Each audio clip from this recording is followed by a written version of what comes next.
Oi! Antes de começar o vídeo de hoje, eu quero lembrar a vocês que neste momento o Rio Grande do Sul está passando por uma tragédia climática horrível. Muitas cidades alagadas, muitas pessoas que perderam tudo, muitos animaizinhos desabrigados. Então, eu agradeço do fundo do coração a todos que querem colaborar aqui com o canal, mas o Rio Grande do Sul precisa mais. Então, eu quero combinar o seguinte com vocês. Se você tiver interesse em doar para mim, eu quero que você doe o dobro para o Rio Grande do Sul. Se você tiver R$4 na sua carteira, doa R$1 para mim, R$2 para o Rio Grande do Sul. Tem a relação das chaves Pix aqui embaixo para você ajudar o povo gaúcho. Minha chave Pix aqui embaixo na legenda, caso você queira me ajudar. E eu conto com vocês para que você beneficie tanto o pessoal do Rio Grande do Sul que está passando por essa tragédia, quanto auxiliar com o projeto do meu canal e com o meu sustento. Vamos pro vídeo.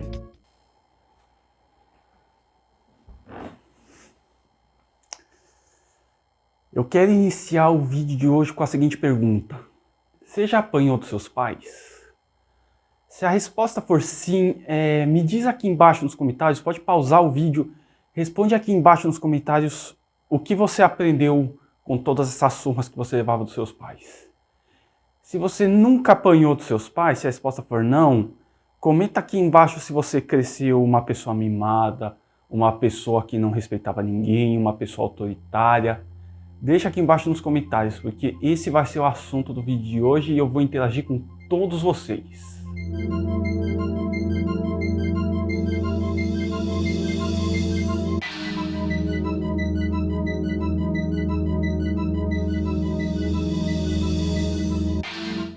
Olá mundo, no momento que você está assistindo esse vídeo eu estou de férias no litoral na casa dos meus pais.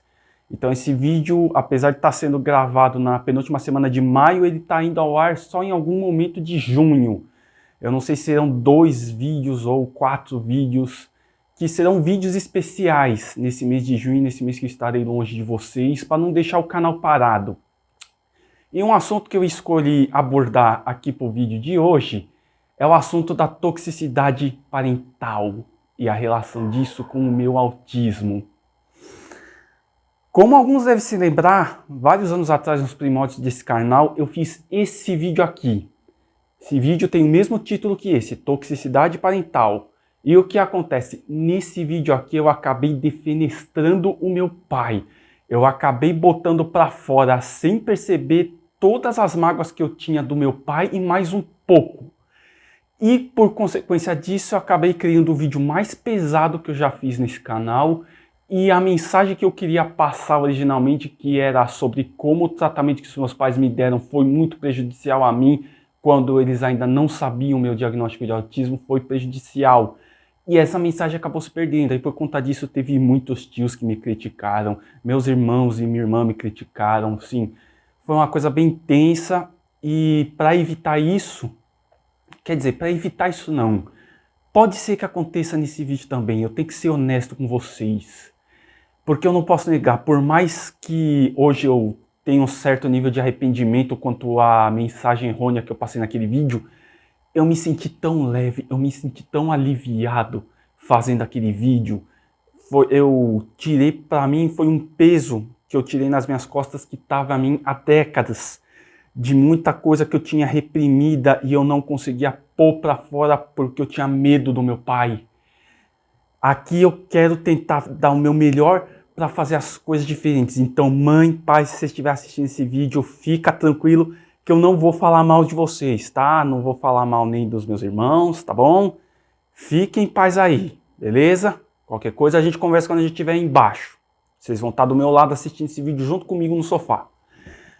Pois bem, quando eu era criança, e nem eu mesmo e nem meus familiares sabiam sobre o meu autismo, eu externava minhas estereotipias, eu já demonstrava minhas peculiaridades. Desde tenra idade eu já tinha minha repulsa por queijo, azeitona, pimentão, todos aqueles alimentos que eu já discuti no meu vídeo de seletividade alimentar. E o que acontece?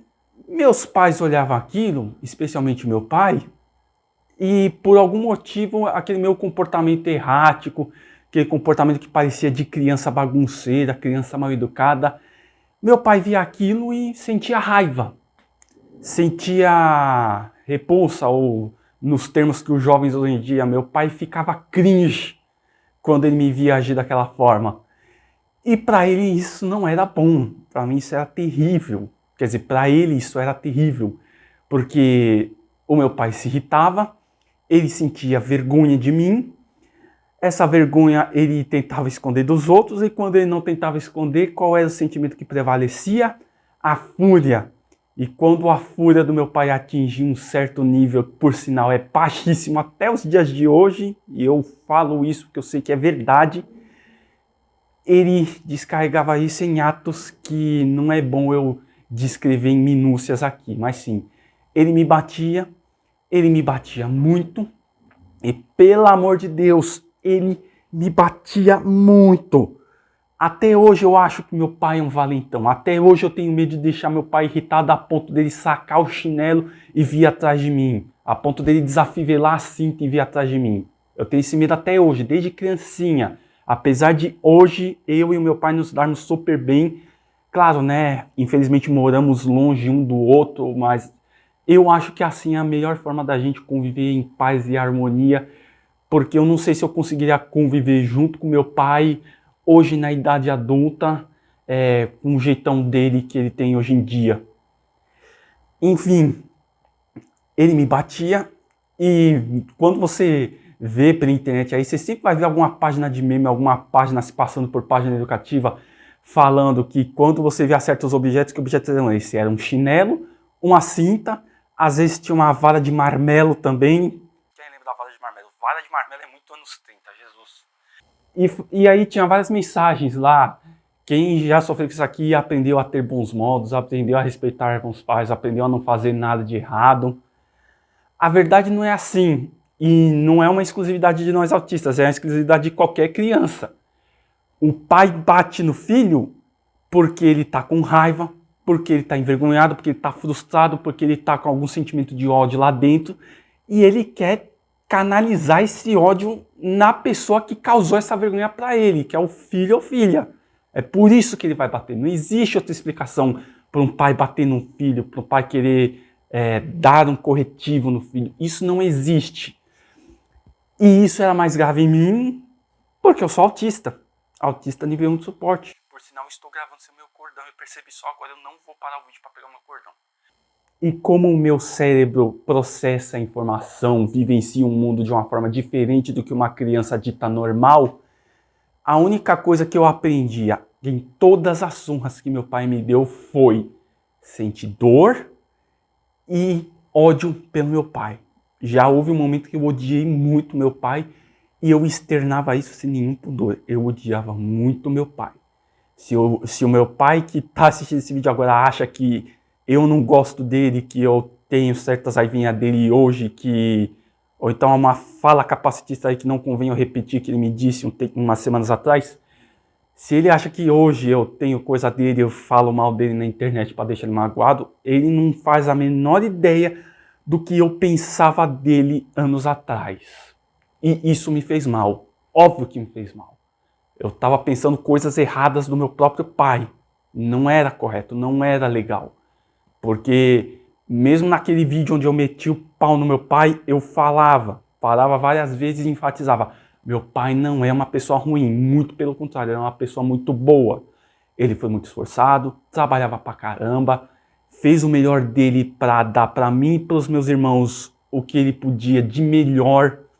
Ele já me deu uma bicicleta de presente, ele já deu para mim e para os meus irmãos o Mega Drive de presente, o primeiro videogame que eu joguei na minha vida quando eu tinha 5 anos de idade, nunca vou me esquecer. Ele dava o seu melhor, só que como ele cresceu lá para os anos 50, anos 60, a criação que ele tinha é a criação que ele recebeu do meu avô, que tinha recebido antes uma criação baseada em anos 30, anos 40. Lembra que eu falei vara de marmelo? Pois é, essa educação que ele tinha. Numa época em que professor era autorizado a bater com régua na mão de aluno bagunceiro.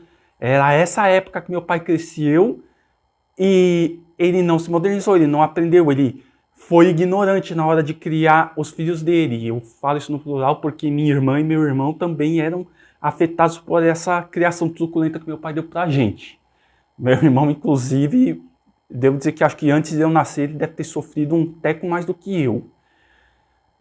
Pois bem, eu apanhava não só pelos motivos clássicos, né? Não fazer a lição de casa, ficar muito tempo no videogame, ficar muito tempo na rua jogando bola.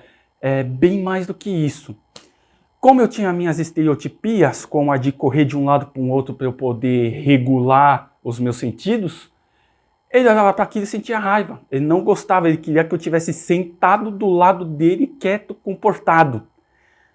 Às vezes eu não podia nem me isolar também com esse objetivo de me regular, de me privar de qualquer barulho, de qualquer sentimento na pele. Ele não deixava, ele queria que eu estivesse lá. Afinal de contas, ninguém sabia que era autista, ninguém sabia a justificativa para meus comportamentos erráticos, que alguns tios meus já reparavam antes. E toda vez que ele me batia, as únicas coisas que eu ficava pensando era na dor e na raiva. Eu não aprendia nada com aquilo. Nem mesmo criança normal, neurotípica, aprende com palmatória, com chinelada, com cintada. Não aprende, pelo amor de Deus. Parem de bater em seus filhos achando que vocês estão ensinando alguma coisa para eles. Vocês só estão ensinando eles a sentir dor e sentir raiva de vocês. Essa é a mensagem que eu quero deixar nesse vídeo para o público geral. Respeitem seus filhos, porque um dia eles vão crescer adultos e eles vão se lembrar de todas as vezes que vocês deram palmadas, cintadas, chineladas nele, vão lembrar daquilo e vão sentir raiva de vocês. É isso que vocês pais querem? Não é assim que a banda toca, muito menos para mim que sou autista. Imagina uma criança autista agora, que é mais fácil de obter o diagnóstico, que os sinais são mais claros. Eu espero do fundo do meu coração que minha mensagem esteja sendo passada corretamente dessa vez para vocês. Que isso aqui não é um vídeo para falar mal da minha família nem de ninguém. É um vídeo para poder ensinar para todo mundo do quanto que o comportamento, quer dizer, que o tratamento que meu pai deu quando ele me criou e criou os meus irmãos estava me fazendo mal. Inclusive eu soube recentemente pela minha mãe, que eu levei a minha mãe para conhecer minha psicóloga, de que muitos anos antes, quando eu ainda era criança, uma parente dela, uma prima dela, já havia sugerido para mim que eu poderia ser autista. Porque quando eu era pequeno, tinha esse hábito de correr de um lado para o outro, de me isolar, de fazer movimentos com os braços, de ficar observando qualquer coisa que rodava. Inclusive tem um ventilador de teto aqui na minha sala que eu liguei só para ficar observando para ele quando eu me perdesse para falar. Já tinha essa suspeita, só que minha mãe nunca foi a fundo pesquisar. E quando meu pai vinha meu desempenho mal na escola, que eu até cheguei a ser trocado de escola da 4ª para a 5ª série, o meu pai também tinha essa sensação de que algo estava errado, porque mesmo trocando de escola eu continuava sofrendo para poder fazer as lições, mas eu aprendia tudo que os professores me ensinavam, eu juro para vocês, eu aprendia tudo. Eu mesmo não sei explicar até hoje por que eu tirava notas tão ruins na escola, mesmo com todo mundo me chamando de inteligente já naquela época.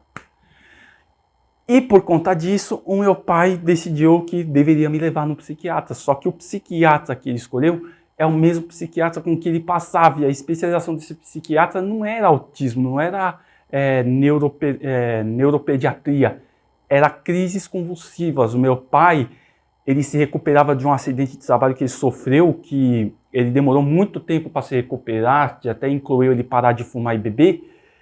E esse psiquiatra receitava para o meu pai anticonvulsivantes, remédios que fizessem ele não ter convulsões. E por conta dele me passar no meu psiquiatra, ele me dava o mesmo tratamento. Eu tomava remédios que não funcionavam em mim, remédios que não mudavam o meu comportamento. Porque o que eu tinha não era crises convulsivas, eu não era uma criança epilética, eu não fui um adolescente epilético. Eu cheguei a tomar um remédio que me causava tanto sono que eu cheguei a dormir na sala de aula. Eu tomei advertência por causa desse maldito remédio. Hoje eu trabalho em farmácia hospitalar e eu já comentei de brincadeira com alguns colegas, com as farmacêuticas também, que se um dia eu sair de lá, eu quero como último desejo pegar um frasco desse remédio, que é um remédio de gotas, e tacar no chão com toda a força do meu ser, de tanto que eu odeio essa medicação. Inclusive, se alguém do hospital estiver assistindo isso, pede para eu comentar essa história com vocês, que é engraçada.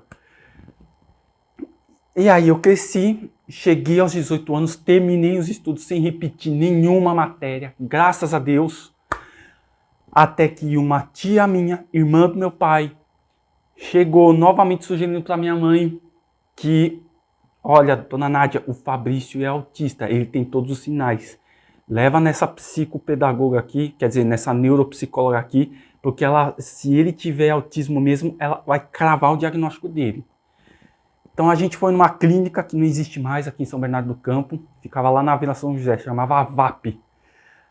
E lá a gente conheceu uma neuropsicóloga que cravou o meu diagnóstico de autismo aos 18 anos de idade. Na época ainda se usava a nomenclatura síndrome de Asperger. Demorou para o meu pai e para os meus irmãos mudarem o tratamento para comigo, mas eventualmente a minha irmã mudou. Meu pai demorou bastante para mudar, mas também mudou.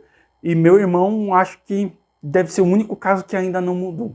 Ele ainda olha para a pessoa que eu sou hoje e ainda me vê como uma pessoa pirracenta, uma pessoa marrenta, uma pessoa respondona. Eu sei que a consequência de todo esse tempo que eu cresci sem saber que eu era autista é que eu acabei me tornando uma pessoa meio amargurada e rabugenta. Eu falo muito palavrão, sou respondão, eu sou curto e grosso quando eu tô de mau humor. É tudo consequência, eu sinto que tudo isso é consequência da criação que eu tive, que é uma coisa que eu vou demorar para mudar. E eu espero que dessa vez a mensagem que eu queira passar sobre o quão ruim foi o tratamento que eu tive, o quão prejudicial aquilo foi, e que eu não quero que essa nova geração de pais, essa nova geração de crianças que está vindo tenham o mesmo tratamento, cometa os mesmos erros que meu pai e meus irmãos cometeram comigo. Bom, esse foi um vídeo especial, um vídeo que está indo ao ar durante as minhas férias. Espero que vocês tenham gostado. Se inscreva no canal aqui embaixo, curta e compartilhe com os amigos, compartilhe com aqueles pais de nova viagem, compartilhe com aquelas crianças de 10 a 13 anos que estão indo para a adolescência. Mostre esses vídeos para essas crianças, para elas mostrarem para os pais delas, para que a mensagem seja propriamente difundida. Por fim, roteiro aqui de fim de vídeo, me siga nas minhas redes sociais, repetindo a mensagem que eu deixei no começo do vídeo. Se você tiver R$4 na sua carteira, doar um para mim, 2 para o Rio Grande do Sul. Toda a relação de chaves Pix estão aqui embaixo na descrição, também para você colaborar para mim, para o Rio Grande do Sul. E a gente se vê em breve ainda em junho, ou talvez só lá no mês de julho. Até a próxima!